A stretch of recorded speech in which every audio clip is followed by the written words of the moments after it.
Pada episode 4 ini, Hyejin sudah jarang bertemu dengan Kepala Hong.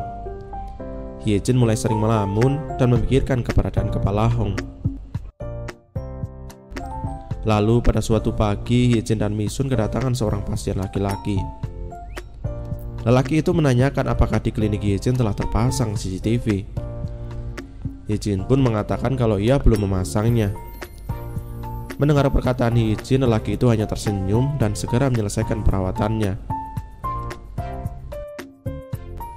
Pada sore harinya, saat keluar dari klinik, Hyejin dan Misun bertemu dengan Bu Namsu.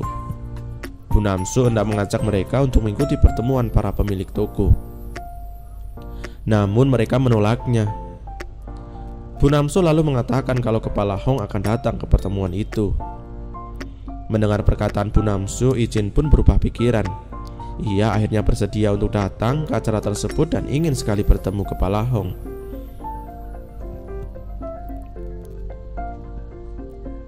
Malam harinya, para pemilik toko berkumpul di kedai Chunche.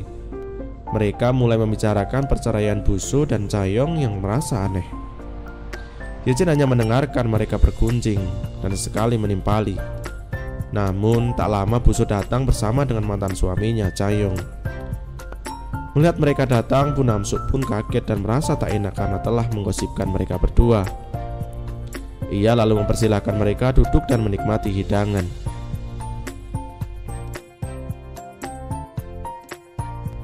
Di tengah acara, Kepala Hong tiba-tiba duduk di tempat Chunche biasa bernyanyi. Rupanya Kepala Hong akan bernyanyi menggantikan Chunche yang sedang sakit tenggorokan. Hyejin pun mendengarkan Kepala Hong bernyanyi sambil tiduran. Hyejin terpesona melihat penampilan Kepala Hong yang bernyanyi dengan merdunya. Sampai pada akhirnya Hyejin memutuskan untuk pura-pura tidur. Setelah acara usai, Kepala Hong mencoba membangunkan Hyejin. Melihat tak ada respon, Kepala Hong pun akhirnya menggendong Hyejin. Namun di perjalanan pulang, tiba-tiba sepatu Hyejin terjatuh dan ia pun menggeliat. Lalu saat itu juga Kepala Hong sadar kalau Hyejin hanya pura-pura tidur dan menurunkannya di tengah jalan. Keesokan harinya, Hyejin datang ke kedai untuk mencari juri. Namun ia malah bertemu dengan Kepala Hong. Saat itu Kepala Hong tengah sibuk menyeduh kopi dan mengatakan kalau juri tidak ada. Kepala Hong juga bertanya apakah Hyejin akan memesan kopi. Hyejin menerima tawaran Kepala Hong. Ia lalu memesan kedua gelas kopi, namun ingin kopi itu diantarkan ke kliniknya. Kepala Hong menyetujui untuk mengantarkan ke kliniknya asalkan Hyejin mau membayar biaya ongkos kirim. Hyejin menolaknya. Ia lalu membatalkan pesanannya dan bergegas kembali ke klinik.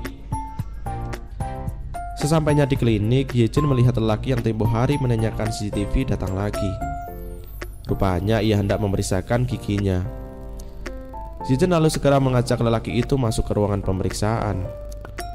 Setelah selesai memeriksa Hyejin lalu keluar dari ruangan, dan ada saat itu juga Kepala Hong datang dengan membawa kopi pesanan Hyejin. Namun beberapa hari kemudian si lelaki itu datang lagi ke klinik. Tanpa menaruh rasa curiga, Hyejin pun meminta Misun untuk memeriksa gigi lelaki tersebut. Namun alangkah terkejutnya ketika ia melihat lelaki itu justru melakukan pelecehan terhadap Misun. Hyejin yang merasa marah pun segera menamparnya dan menendangnya. Di waktu yang sama, tanpa disadari ternyata nenek Kepala Hong melihat pertikaian mereka dan meminta Kepala Hong untuk datang. Lalu tak terselang lama Kepala Hong tiba di klinik dan segera menghajar dan menendang lelaki Misun tersebut. Karena kejadian pelecehan itu, Hyejin dan Kepala Hong ditahan di kantor polisi. Mereka dianggap telah menganiaya si lelaki mesum. Namun mereka pun segera dibebaskan karena terbukti tidak bersalah. Setelah keluar dari penjara, Kepala Hong pergi menemui si lelaki mesum. Ia membawa bukti kejahatan lelaki mesum itu dan memastikan akan menjebloskannya ke penjara. Dan ternyata benar, beberapa saat kemudian lelaki mesum itu pun ditangkap polisi.